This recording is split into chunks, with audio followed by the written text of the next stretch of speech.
جاي للمغرب وحامي نجاح ايضا من الاردن، كان عندك حفله رائعه مثل ما صرتنا الاصداء مثل العاده توب. أنا بشكر الله، قلت لك على محبة الناس، بشكر الإعلاميين اللي عم ينقلوا الصورة الحقيقية لإلنا، بشكر كل المحبين مش بس اللي مقربين كفانز، في كتير ناس بحبوني كمان من بعيد ما بيقدر يتسنى لهم فرص إنهم يشوفوني عن قريب. أنا بشكر كل إنسان بعني له وبيسمع غنيتي وبحبني. شو التحضيرات لموازين للمره الثانيه بتطلب هالمهرجان الكبير وانت عارفه ما يفوق ال 200,000 و 300,000 حيكونوا موجودين؟ إن شاء الله يا رب. أهم شيء بقول إنه تضل المغرب بخير، لأنه الفن العربي من هالبلد الحلو بضل بخير طالما هن بيعرفوا يلقطوا عود وقانون وبيعرفوا يحافظوا على المقامات الشرقية بالفن والموسيقى.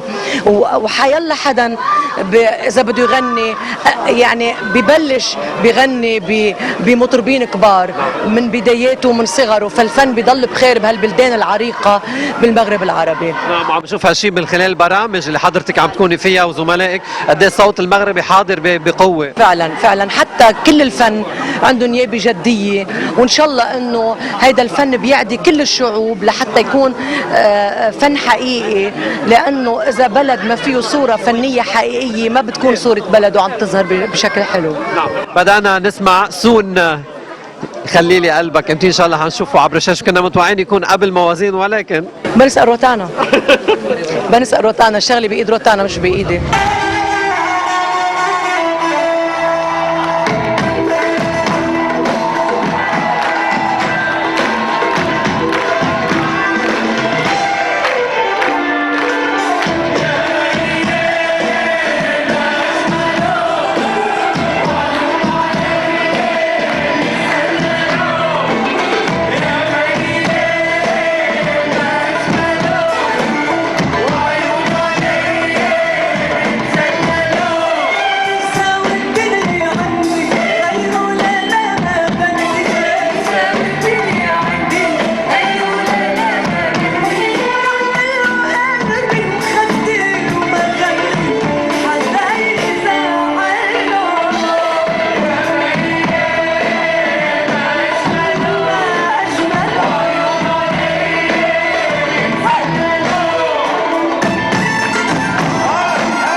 ست نجوى عرب جت تالنت، امتين الاطلاله قريبه صارت ان شاء الله؟ تصويرنا بشهر 6 ان شاء الله، اول 6-7 حلقات، وبعدين اكيد رح ينعرض بشهر 10 ورح نبلش باللايف يعني بشهر 11 تقريبا ان شاء الله يا رب. نحن مواكبينك وحنكون معك بالحفله وبالمؤتمر، ويعطيك الف عافيه والحمد لله على السلامه. انا بشكركم كثير وبشكر كل الاعلاميين اللي عم بيغطوا هذه الاشياء الحلوه.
هيك كانت الأجواء من مسرح النهضة بمدينة الرباط. أكيد قدمت وصلة طويلة قدمت فيها أجمل أغنياتها من الريperتوار اللي قدمته خلال السنوات وخلال كفاحها والاجتهاد اللي قدمته شمس الغنية اللبنانية والعربية نجوى كرم.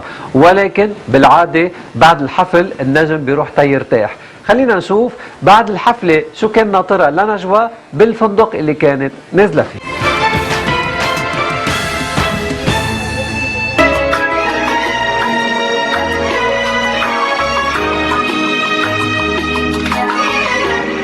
اليوم نحن كفانز خارج عن إدارة المهرجان حابين نقدم لك تاج، لأنه ما في فرصة غير أحسن من مهرجان موازين تهول الجماعة أو الفانز يقدموا لك إياه أو يتوجوكي. نحن بنسميكي ملكة بغض النظر عن كل الناس، نحن كفانز ملكة بدها تاج، نحن جايبين تاج من عند الفانز لنقدم لك إياه، إن شاء الله بتقبليه منا، تتويج صغير ويا ريتني فينا نقدم لك شيء أكبر.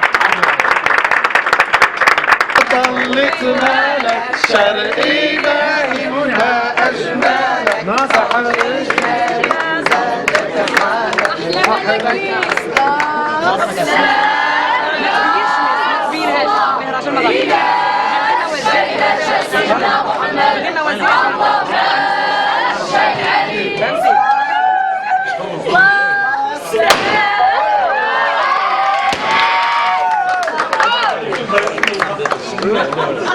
زاكو يا جماعة.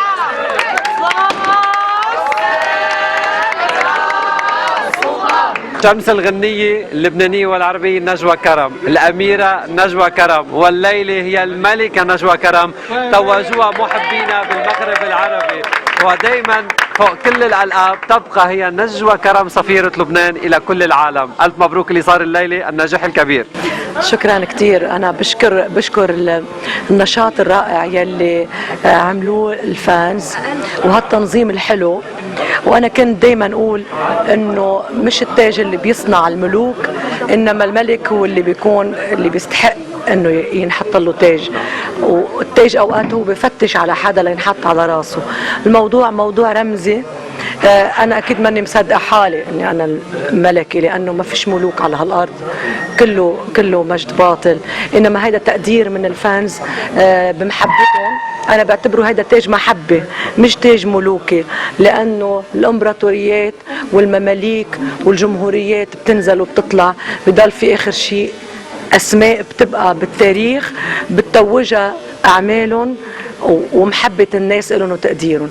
فأنا بشكر الفانز يلي أعطوني هيدا التاج، واسمحوا لي حبيبتي، واسمحوا لي إنه سميه بالإذن منكم تاج المحبة. ما تخلوني انعتوا بتاج الملكي. أنا إذا إلي أنا واللي بيكون بستحقه وبحبه هو تاج المحبة، يلي هو أكبر بكتير من كلمة تاج الملك.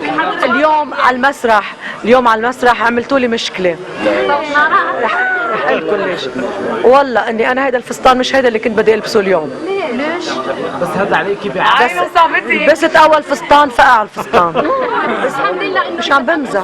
لبست الثاني، نجينا نظبط الميك اب يصير معنا اشياء مش معقولة. جينا نظبط الشعر شو ما كان صار معنا، وصلنا على المسرح. ما هو مش هذا الموضوع. الموضوع انه كان في صيبة عين، يعني ما بعرف، يمكن الزفة اللي عملتوها امبارح طبشتني باللي بالتخت. صيبة عين. لا كانت حلوة كتير ورائعة، وانا اعتبرت حالي امبارح عروس، ومنشان هيك ما بدي تغيروا لي هيدا اللقب بالملكة، ما بدي. إلى شيلة سيدنا محمد الله معاه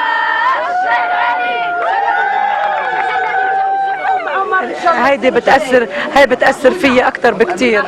وأنا بقول لكم بدي بقول لكل الفانز بالعالم أنا بشكركم. هيدا سبب وجودي، هيدا سبب استمراريتي. وأنا مثل ما قلت اليوم أو امبارح على تويتر بقول كل ما زاد عضو منكم كل ما بيزيد بعمري. صح. اكيد هذا كثير حلو اللي صار وسمعناه من شمس الغنية نجوى كرم اللي توجت بموازين بدورته ال 12 ولبست تاج المحبة. شو حلو هالتاج، لانه فعلا انت بتزرع المحبة وين ما بتروحي. لا، هي المحبة بتبقى مثل ما قلت، وانا بحب اللي بيبقى. ما بحب اللي بيبقى كله مظاهر. فالتاج ما بيزين حدا، لازم هالحدا يقدر يزينه. وانا ما بدعي بالملوكية لأنه لا أموت سوا لهالمملكة يلي هي أنا بحترمها، وهي رتبة. أنا رتبتي رتبة محبة. طبعا. ست نجوى، بدنا نسألك عن صوت المغربي عابد اللي شاركك بالسهرة اليوم. شو رأيك فيه شو بتقولي له، شو بتنصحيه كفنانة مخضرمة وإلها خبرتها بالحياة؟ قيل لي انه من احلى الاصوات. انا ما كان عندي فرصه اني اسمعه، وانا وعدوني بسي دي. هيدا السي دي الي انا وعدت حضرتك، وكان شرف لي انه افتح الحفله. ومع احترامي لكل جمهور نجوى كرم، انا اكبر معجب بنجوى كرم، وهذه مش مجامله. حبيبي، بعشق فنك، وانت قمه فنيه، والله يطول عمرك وخليك لنا. اكيد بدي اقول لك ست نجوى، لما قابلناه بلبنان لعابد ابدا اعجابه الكبير ومحبته لإلك، وسالناه بتحب تعمل ديو؟ قال يا ريت يجي يوم ويوقف قدامك ويغني ديو معك. يا ريت. وانا بدي اقول له من شان هيك هو مبلش صح، مش لانه عم يشكر فيني، لانه التواضع هو اللي بيخلي الانسان يوصل. ولا الشكل مثل ما اشتغلوا عليه بالتسعينات، ولا الصوت وحده بكفي، ولا الذكاء وحده بكفي. هي شوي من كل شيء، شوية ذكاء، شوية طلة، مش شوية صوت كتير مهم، حضور يقدر يحسسنا باللي عم بيقوله. وبفتكر انه اهم من هول كلهم، اذا في حال كان كل المقومات موجودة والتواضع مش موجود، بفتكر انه بيمسح الكل وبيخلي كل شيء مش موجود.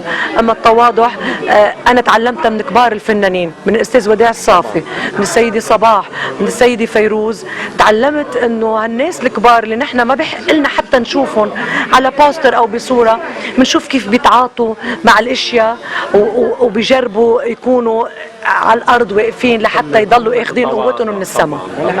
عابد لازم تقول هالشيء لايف لست نجوى قدامها بصوتك.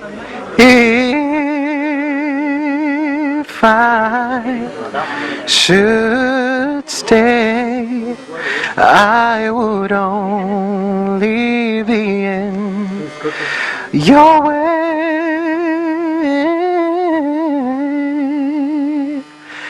and I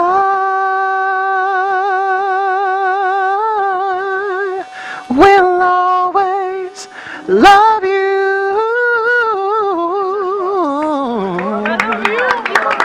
ست نجوى كرم، ميرسي كتير بالعربي.